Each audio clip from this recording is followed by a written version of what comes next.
I am Shayne, like she already said. I'm 28 years old and I have Duchenne muscular dystrophy.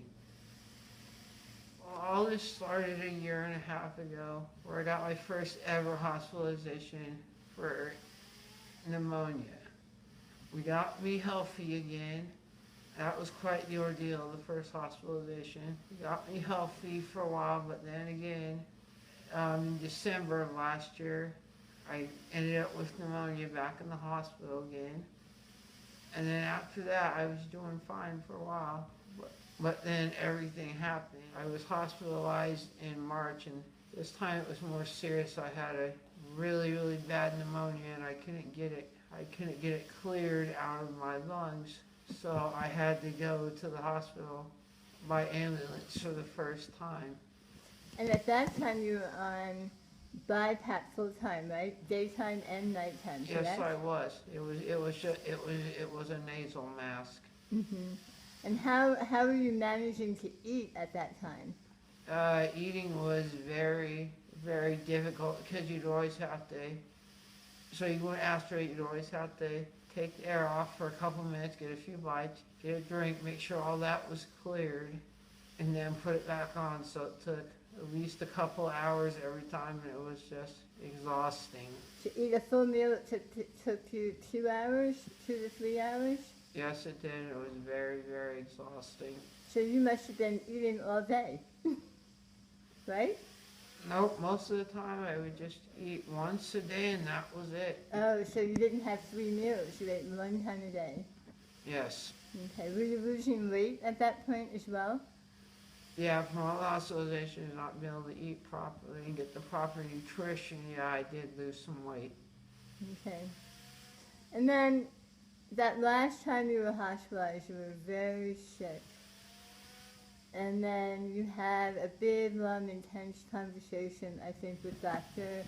Kupfer and the respiratory therapist, Monty, and everybody. And then what were your options at that point? Well, basically either do nothing or get trached. If I didn't get trached, he said I would keep coming in the hospital every couple of months with pneumonia. Eventually, a pneumonia would make me pass away. So you were kind of over coming in and out of the hospital with your BiPAP and your AVAPs and your MASH, and you decided to go forward with the tracheostomy?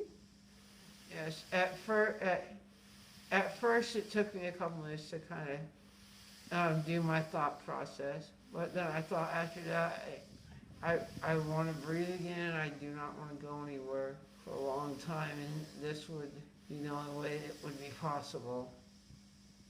Okay. So tell me about your biggest fears, right, before you were going to go through with this tracheostomy. If I remember it correctly, I think you were afraid about your speech, if you'd be able to speak again. Yes, I was definitely very afraid of that. And listen to you now. Yeah, I know. I'm living proof that a trach is a good thing.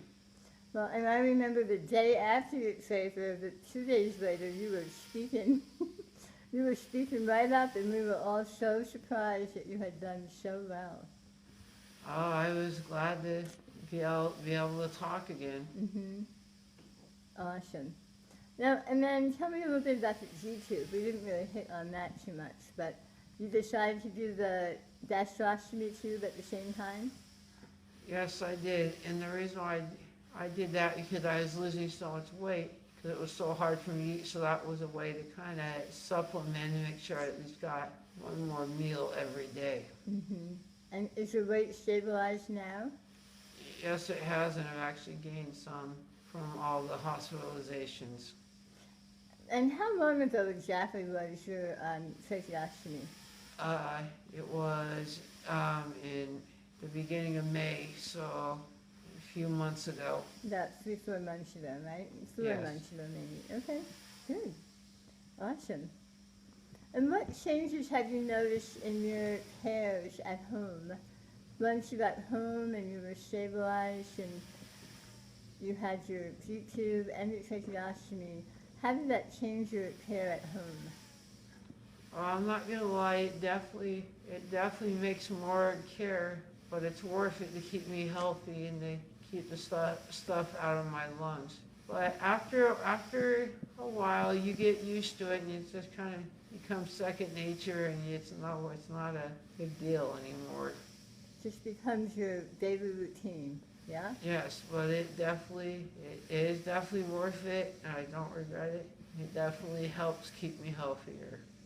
Well, I remember from just a nursing perspective, seeing you in the hospital bed with your mask on 24/7, couldn't really see your face and your beautiful smile and just your handsome face, and now it's so nice to see your face without that apparatus. Yeah, the facial mask was just a nightmare.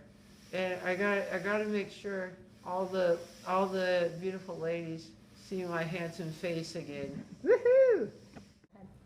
I'm Wendy, Shayne's mom, and want to share a little bit with you about our journey with Duchenne muscular dystrophy. And when it started getting more difficult, like Shayne said, a year and a half ago, he was his first hospitalization for a pneumonia. He was 26 years old.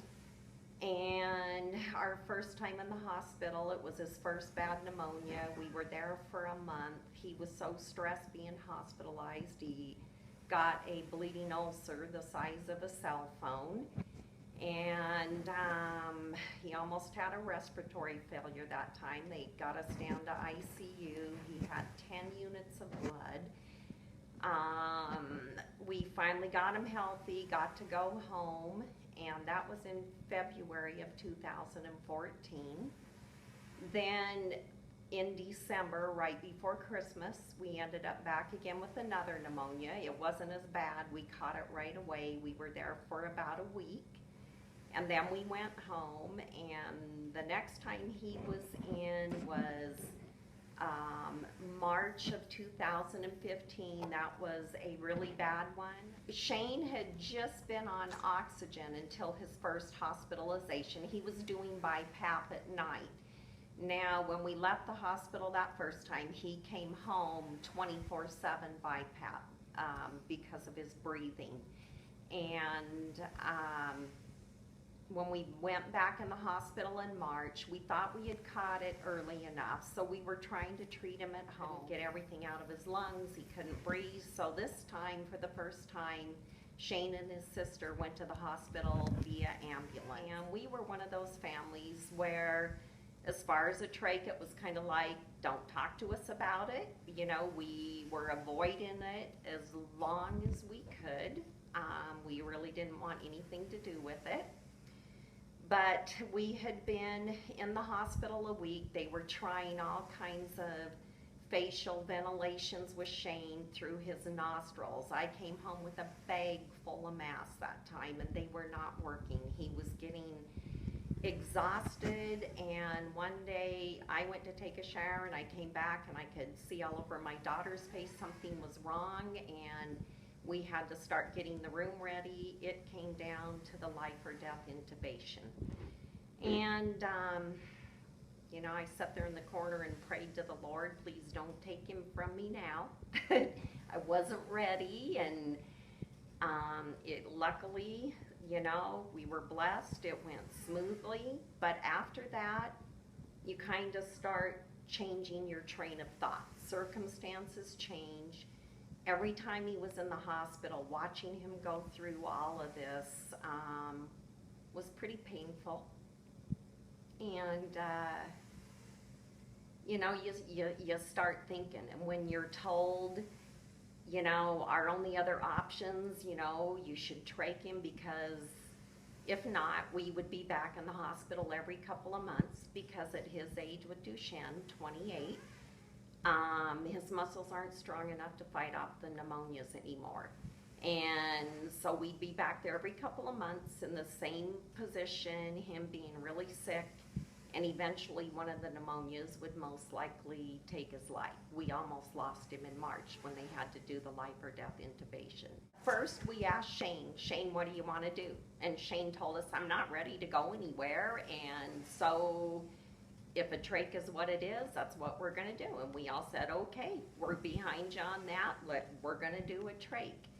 It was the best decision that Shayne made, you know, that he could have ever done. We put a G tube in because he was having such a hard time breathing and eating, and with the facial ventilation, it just took him so long to eat, it would exhaust him.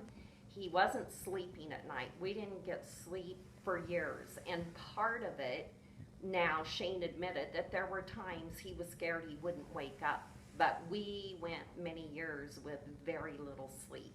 We got him healthy. We started doing the formula feedings, so he was getting the nutrition he needed. The doctors had told us the best time to trach him would be when he's healthy, not when he comes in terribly sick like he was before. So we got him home, kept giving him the feeds, kept him healthy, got him to his wedding, and Shayne agreed to set a date for a trach a month later, which was May 6th. And the wedding was not his wedding, it was his best friend. Yeah, it was a couple really good friends of his, and they couldn't guarantee us we'd be out in time, and he had to be there, so he said, let me out for my wedding, and I'll come back and be trached. And, you know, I'm not gonna lie to you, I mean, we are really positive people. Shayne made the decision, we're his family, we stand behind him. We were positive, you know, we have a deep faith, you know, we put our trust in the Lord, handed it over to him, and but to be honest, I mean, Shayne got really nervous before. He was nervous and scared. We all were a little, but like, you know, I told him anybody would be nervous. You know, that's a normal feeling, but we're gonna be okay, you know, this is gonna be good. Well, it was the best thing we ever did for him and the best decision he ever made. Now, since he's been trached, he was worried about his talking. Usually they have to put a device to help with speaking. Well, Shayne, an hour after they brought him to up to the ICU, Shayne started talking and he never stopped, and it surprised us all. We were all in tears. We were all doing something and he said something and we all turned our heads and went, what? And we were all in tears. It was just awesome. And then he would be watching TV and you'd hear him laugh and you'd look over at the bed, and for once you could see his face and his teeth and his smile, and it was just the most awesome thing to see. He can eat so much better, he can breathe, he's sleeping. Everybody that has seen him, from our dentist to our doctors to all our friends and family, they say it's the best Shayne has looked. Our church members, the best he has looked in a few years. They haven't seen him look this good in that long. Hi, I'm Carly. I'm Shayne's sister. I take care of him for the week with my mom, and I recently quit my job so that I could help out because there's a lot more to do, and it's kind of a two-man effort. There's quite a bit more to it. You have to suction a couple of times a day, and for other people I'm sure it's more or less. It just kind of depends on the situation. If you're sick, he does cough assist. So like my mom will do the cough assist and I help suction him. You also have to change out the trach every 2 weeks, which is very intimidating at first, but once you get it, it becomes second nature. And who taught you how to do that? All the doctors, nurses, respiratory, everybody Monty helps you at the hospital. Okay, Get you to where you are confident enough to do it at home. perfect. We take turns so that we both get practice in it. Mm-hmm. And your showers are different. You have to cover the trach up so that water doesn't get in there, and soap. Mm-hmm. So you surround him while you're taking a shower? Yep. And like doctor's appointments, there has to be 2 people in the car, because if something goes wrong with the machine, you know, obviously if you're driving, you can't drive and take care of the machine, so there always has to be 2 people. Mm-hmm. And then how about feeding? Who does his, just tell a little bit about his tube feedings, but he needs his fish to eat by mouth as Yes, well. he does. So I feed him, and I used to feed him too before when he had the AVAPs. That took a long time. It was an effort for him to eat. Most of the time he didn't even want to eat because it'd wear him out, or he was too tired or too sick to eat. Now it's like second nature again. Takes him an hour or less to finish a meal. He enjoys it now. Yeah, eating's a simple task now. It's not a big deal. And then do you hook up his YouTube, or or do you just do a bolus feed, or how do you feed him? Yeah, it's a feeding once in the morning, and then it goes over an hour. Okay. About an hour and a half. Yeah. Okay. On a pump? Yeah, with Okay. a pump, with a Joey pump. Joy pump. And they showed you how to do that in the hospital Yep, as well? they teach you. The hospital is wonderful at Mhm. making sure you know everything you need to know to be Okay. confident. Thank you to everybody at Children's Hospital of Colorado. Everybody was so wonderful. The Yeah. doctors, the nurses, they took excellent care of me. When it was time to do Shayne's respiratory treatments, it was really a hassle. You had to carry everything to where he was. So I came up with the idea of a cart, and our medical person from our company said Staples. So we went to Staples. You have to order them online, but this was the best thing to organize everything. It has a lip on it so your machines aren't going to fall off. So we've got the suction and the cough assist. Bottom line is like our extra trachs, extra button, our saline bullets, rubber gloves, your catheters, your trach bandages, and then the bottom shelf is for like your circuits, your bags of water, everything for the machine. And it's on wheels, yeah. And then we put our trach sheet here. So every time we change it, every 2 weeks, Carly rewrites in all the information so we don't forget. And it's on wheels, there's handles, you just take it to wherever your person is to do this. And it just has made an amazing difference besides having to gather everything up. I would highly suggest you would do something like this.